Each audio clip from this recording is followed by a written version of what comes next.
जहां पर पानी है वहां पर कलश नहीं है। जहां पर कलश है वहां पानी की बूंद नहीं है। विश्वास ना हो तो खड़े होके देख सकते हो। इस बालक के हाथ में कलश है। जहां पर पानी है वहां कलश नहीं है, इसे जानिए आप। इसे जान लेगा वही आकिंचन में जी पाएगा। इसे नहीं जान पाएगा वो दूसरी कथा करके आकिंचन की बात करेगा, लेकिन आकिंचन को नहीं जानता। दादा गोपाल दास जी, जहां पर कलश वहां पानी नहीं है। वो आप तो लंबे हैं, आप देख सकते हो। और जहां पानी है वहां कलश नहीं है।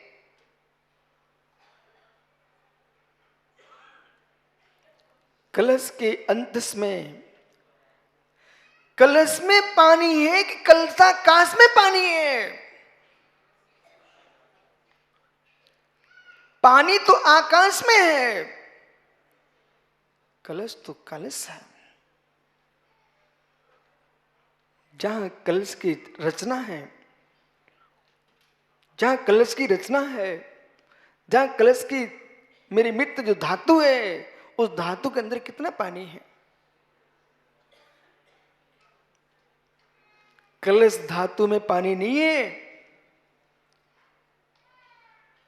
पानी तो पानी में ही है। ऐसे ही जैसे कलश में पानी भरा है फिर भी कलश पानी नहीं, वो पानी कलश नहीं है। ऐसे ही आत्मा में कर्म चिपके हुए हैं फिर भी कर्म आत्मा नहीं है, वो आत्मा कर्म नहीं है।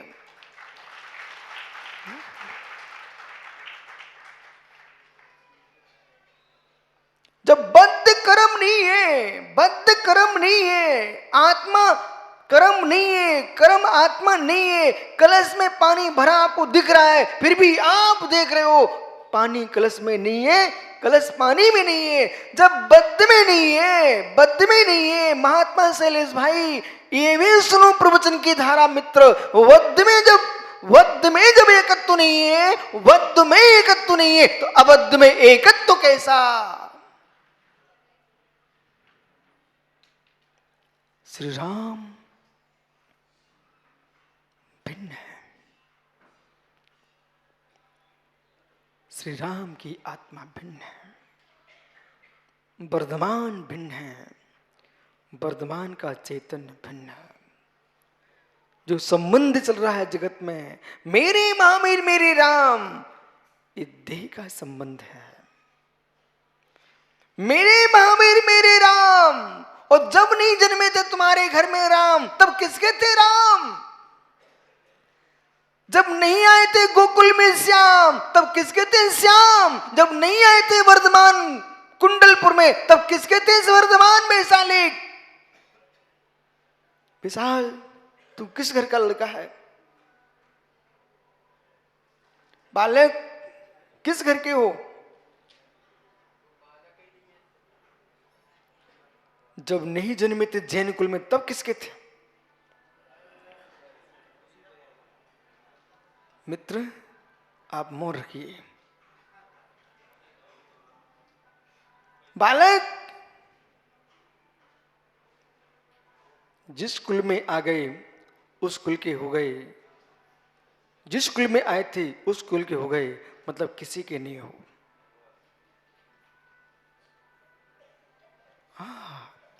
नगर नार किसकी पत्नी है?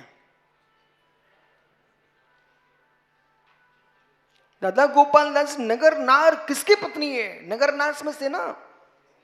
नगर नार किसकी पत्नी है?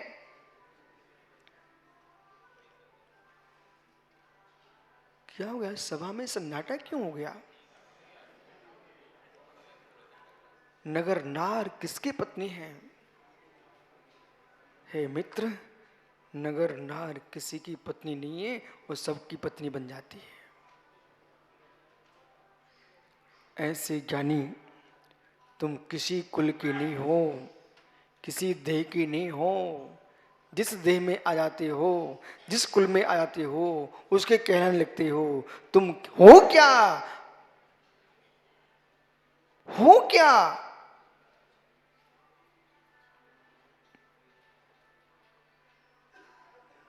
हो क्या? जैन हो, क्षत्रिय हो, शूद्र हो, ब्राह्मण हो क्या?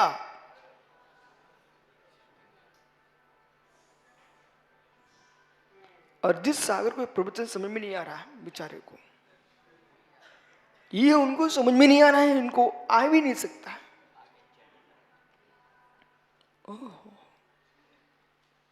अनपढ़ लोगों को समझ में आ रहा है और पढ़े पढ़े आदमी को समझ में नहीं आ सका, बिल्कुल नहीं आएगा। क्यों?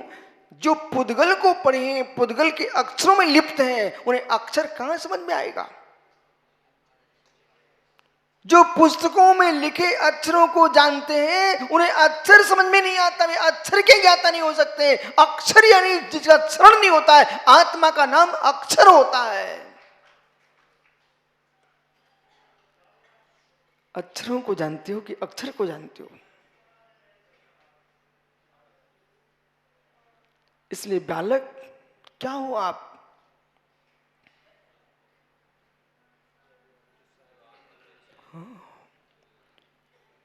जहां पर वर्धमान है वो सता सत दशा है, जहां पर राम है सता सत दशा है। आगे चलिए, दो की मिश्र धारा का नाम वर्धमान तीर्थंकर है। भगवान हो गए तो क्या हम सत्य को छोड़ देंगे क्या? यही आपको समझना है। दो प्रकार के रागी लोग हैं। अशुभ के रागी अशुभ में लिप्त होते उन्हें अशुभ नहीं दिखता, और शुभ के रागी शुभ में लिप्त होते उन्हें शुद्ध नहीं दिखता। अशुभ के रागी अशुभ में लिप्त मनीष उनको शुभ नहीं दिखता, और शुभ के रागी शुभ में लीने उन्हें शुद्ध नहीं दिखता।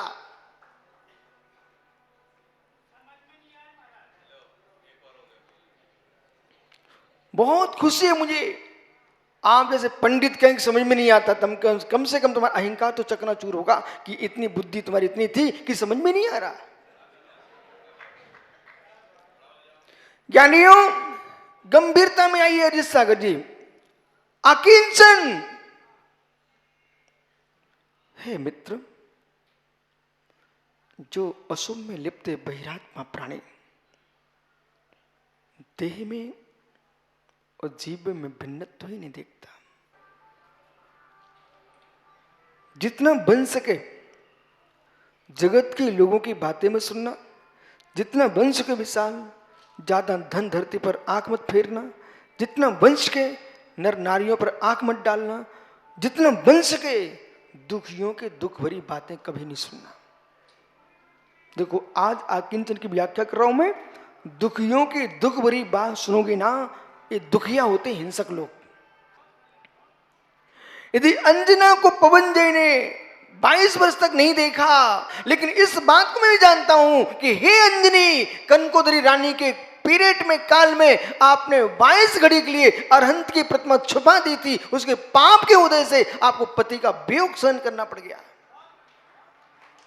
हम इस बात को ही मानते हैं कि कपिल ने गुरुदत्त स्वामी को रुई लपेट करके आग लगा दिए, पर हम इस बात को ही मानते हैं कि हे गुरुदत्त स्वामी, आपने राजकुमार की अवस्था में अहम में डूब करके एक सिंह के लिए गुफा में कंडे भर करके आग लगाई थी। वो कर्म कहां चला जाएगा? इसलिए दया दिखाने वालों से मेरा कहना है, दया जो व्यक्ति जिस पर उपसर्ग कर रहा है, उपसर्ग जिस पर हो रहा है उस पर तो दया करें ही करें, लेकिन उपसर्ग करने वाले पर भी दया करना सीखो। बोले क्यों? क्यों? यदि भगवान महावीर की परंपरा में जी रहे हो और जैनत्व को जानते हो, तो जो उपसर्ग करते दिख रहा है वो उदय रूपता है, कार रूपता है। जिन पर उपसर्ग हो रहा है उनके जीवन के भूत को देखो, कारण रूपता है। वो कारण मीमांसा, कारण मीमांसा, महात्मा अदित सागर जी कारण मीमांसा जो नहीं जानते बड़े क्रूर लोग हैं। विष्णु वे क्रूर लोग हैं जिनको कारण मीमांसा का बोध नहीं है। यूं कहने लगते हैं ओ मैंने कुछ भी नहीं किया, उसके साथ ऐसा होना चाहिए। मित्र तुमने किया नहीं है, करके तो आए हो। किया नहीं है, करके तो आए हो। उसे भोगना पड़ेगा कि नहीं भोगना पड़ेगा। इसलिए दयालुओं जिसको कष्ट हो रहा है उसका कष्ट दूर कीजिए, पर कष्ट देने वाले को भी कष्ट में डालने का विचार मत कीजिए। उसको सदुपदेश देकर के धर्मात्मा बनाइए। प्रभात ये सीखना बहुत जरूरी है। वकालत तुम्हारी बाहर की हो सकती है मित्र वकील साहब, लेकिन भीतर की वकालत बहुत गहरी है। जब हमने भगवान महावीर को श्री राम जैसे महापुरुष के लिए कह दिया कि उनमें सता सत है, और जो इस विद्या को सीख लेगा समझ लेगा वो मालूम एक सुर में जिन शासन को जयवंत कहेगा। और पेट ठोक देगा इस बात पर। ओहो ज्ञानी जमीन के अंदर की खनिजों को व्यक्ति निकालना जानता है। गोपाल दास जी छत्तीसगढ़ में एक राजिम गांव है, वहां के बहुत सारे शिवरात्रि भी आए यहाँ पर। वहां पर बहुत सारी चावल की मिलें हैं, छत्तीसगढ़ में, रायपुर में, राजिम में। लेकिन जिस छिलके को आप फेंक देते हो वहां पर चावल के दानों के छिलकों से भी तेल निकाल लेते हैं। बोलो किशोर भाई, चावल के छिलकों के अंदर से तेल निकालते हैं, और जो चावल के अंदर लालमा रहती है, लालमा, उससे तेल निकालते हैं। वो अलग से उनका तेल बिकता है। बोलते क्या, राइस तेल ठीक है, कोड़े का तेल क्या तेल बोलते हैं, कोड़े का तेल। मित्र आप लोग सुने बोल रहे हैं, हम वहां रह के आए हैं, आप टेंशन मत लो। कोड़ा का तेल, ठीक है ना। अब प्रश्न यह है कि व्यक्ति जो है चावल को हाथ में ले ले और आंखों से देखना चाहे इसमें तेल कहां है। जो वस्तु आंखों से दिखे वही सत्य है, ऐसा जो बोलता है वो महा अज्ञानी है। जो वस्तु आंखों से दिखती है वो भी सत्य हो सकती है, लेकिन जो आंखों से दिखे वही सत्य है, ऐसा अज्ञानी बोलता है। आंख मात्र एक है, चार इंद्रियां और हैं, उनमें चक्षु दर्शन होगा कि नहीं होगा। और चावल के अंदर तेल नहीं दिखता है, उसकी लालमा को भी देखो तेल नहीं दिखता है, परंतु ज्ञानी उसकी प्रक्रिया है, उसके तेल निकालने की पद्धति है, एक शैली है। उसका प्रयोग करके देखेंगे तो उस छिलके के अंदर से तेल टपकते मिलता। मित्र ओहो, तेल टपकते मिलता है। ऐसी आध्यात्मिक विद्या है, उसकी प्रक्रिया है। आपको राम एक दिख रहे हैं, आपको महावीर एक दिख रहे हैं, लेकिन प्रक्रिया से जब गुजरोगे ना तो आपको मालूम चलेगा राम का शरीर भिन्न है और राम की आत्मा भिन्न है। यही विश्व का समय सार है। वासिष्ठ योग में लिखा है, वासिष्ठ रामायण में, श्री राम शांत बैठे हुए हैं। विशाल बेटा अंदर की बात बताओ, बैरागी का चेहरा अलग होता है, ढोंगी का चेहरा अलग होता है। दुनिया की राग रंज में आकर के मात कपड़े उतार के बैठना चाहता, उसका चेहरा अलग होता है।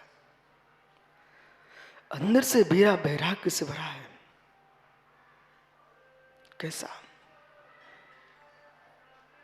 किशोर भैया, कल एक बालक सूखी फुल्की दिखा रहा मुझे, समझ गया ना? सूखी फुल्की कितनी कठोर होती है, और उसी के अंदर पानी भरा हो तो वो विषय अलग है, मैं नहीं लेता हूं। मैं तो ये कहा कि मैं लेता हूं, मैंने ये कहा कि दिखा रहा था। मित्र सूखी फुल्की दिखा रहा है, उस फुल्की का चेहरा देखना कठोर, और उसी के अंदर खट्टा पानी भरा है। आहा देखो चेहरा, ए भैया प्रदूषण चल रहे हैं अभी, उसके अंदर पानी भरा हुआ है। तो अंकित देखो चेहरा, पानी भरा है तो आपका चेहरा बदल गया, वो फुल्की का चेहरा बदला हुआ होता है। ऐसे बेटा जो बैराग से सूखे हैं वे सूखी फुल्की जैसे फूले दिखते हैं मात्र, और जिसके अंदर पानी भरा है उस बैरागी का चेहरा अलग दिखाई देता है।